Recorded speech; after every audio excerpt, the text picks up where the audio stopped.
My brother and I were on a road trip across the country. We were driving on a remote highway in New Mexico, stopping at a rest stop or gas station about every 100 miles, with each one being solitary with no other buildings in sight. By this point, it was already dark. We would take turns driving 4-hour shifts until about 1 or 2 a.m., and we would stop at a rest stop to sleep. It was a bit past midnight, and with rest stops being as rare as they were, we both agreed to stop for the night at the next one we saw. Another hour passed when we finally saw one.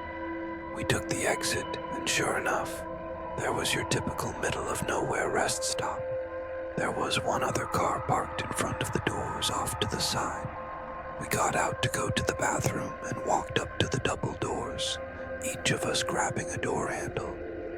The doors were locked. I turned and looked around to see if there was a sign explaining why. I mean, the lights were on inside. It didn't look closed. I cupped my hands to the door and further surveyed the inside. That's when I saw it.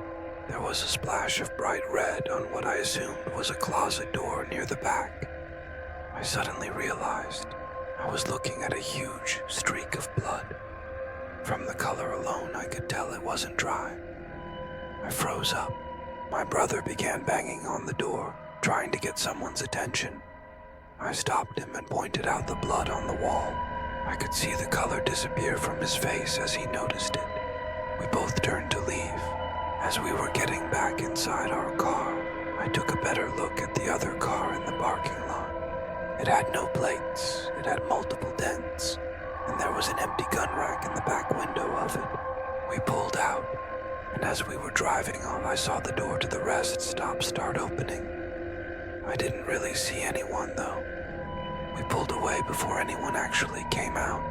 We weren't able to call the police for at least a couple of hours. We had no service. When we finally did, they assured us they'd inspected the place. Days later, I called the sheriff's department in the county where we stopped that night, asking about what happened or what they found. They told me they'd searched the records and called me back with what came up.